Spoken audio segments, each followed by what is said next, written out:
Bisnis dan manajemen merupakan dua konsep yang saling berkaitan.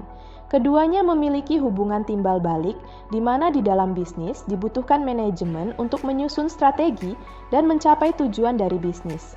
Dalam menjalankan bisnis dibutuhkan penerapan matematika ekonomi. Matematika ekonomi merupakan cabang ilmu yang digunakan untuk menganalisis perilaku dan model ekonomi guna mengoptimalkan keputusan serta memprediksi perubahan ekonomi.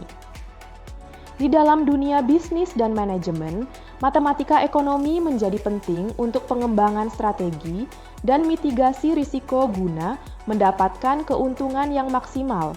Buku Matematika Ekonomi untuk Bisnis dan Manajemen Teori dan Praktik karya Dr. Purbudi Wahyuni dan kawan-kawan dapat dijadikan bahan acuan serta referensi yang komprehensif bagi mahasiswa yang saat ini tengah menempuh program pendidikan pada bidang ekonomi, khususnya manajemen. Buku yang terdiri dari 11 bab ini antara lain membahas tentang himpunan, pengaruh pajak dan subsidi terhadap keseimbangan pasar, fungsi biaya, fungsi penerimaan dan analisis pulang pokok, serta fungsi nonlinear. Dalam setiap bab dibedah secara lengkap contoh-contoh soal yang berkaitan dengan matematika ekonomi. Untuk menguji pemahaman pembaca, di dalam buku ini juga dilengkapi dengan latihan soal.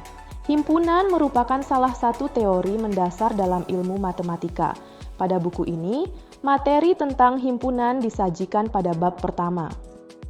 Bagi mahasiswa ekonomi khususnya yang sedang mempelajari ilmu manajemen, teori himpunan dapat digunakan untuk menyelesaikan sebagian masalah yang bersifat ekonomi, sekaligus memberikan gambaran penyelesaian secara ringkas dan mudah dipahami.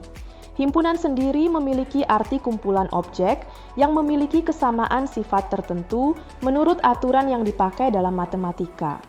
Himpunan dapat dibedakan menjadi dua, yaitu himpunan universal dan bukan himpunan. Tidak hanya materi dasar seperti himpunan saja, dalam buku ini juga membahas tentang pengaruh pajak dan subsidi terhadap keseimbangan pasar. Pemungutan pajak akan meningkatkan harga yang dibayar oleh produsen dan konsumen. Pajak yang dikenakan membuat titik keseimbangan pasar berubah antara penawaran sebelum dan sesudah dikenakan pajak. Terdapat dua jenis pajak yang diberlakukan di dalam ekonomi, yaitu pajak spesifik dan pajak proporsional. Selain pajak, subsidi juga dapat memengaruhi keseimbangan permintaan dan penawaran. Subsidi merupakan bantuan kepada konsumen yang menyebabkan harga jual turun, sehingga membuat fungsi penawaran berubah. Matriks juga merupakan teori yang dibahas di dalam buku ini. Matrik merupakan pendekatan untuk menghitung kondisi persediaan dan kebutuhan bahan dengan kombinasi bahan dan produk yang paling optimal, sehingga dapat memberikan informasi dan prediksi keuntungan yang maksimal. Bagi pengusaha, matrik dapat menjadi sumber informasi tentang jumlah persediaan bahan baku, bahan setengah jadi, dan jumlah barang serta keuntungan produksi yang dihasilkan.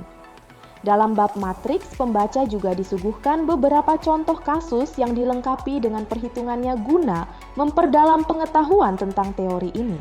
Anda bisa mendapatkan buku ini di www.deepublishstore.com atau di seluruh marketplace kami yaitu Shopee, Tokopedia, Lazada, dan Bukalapak.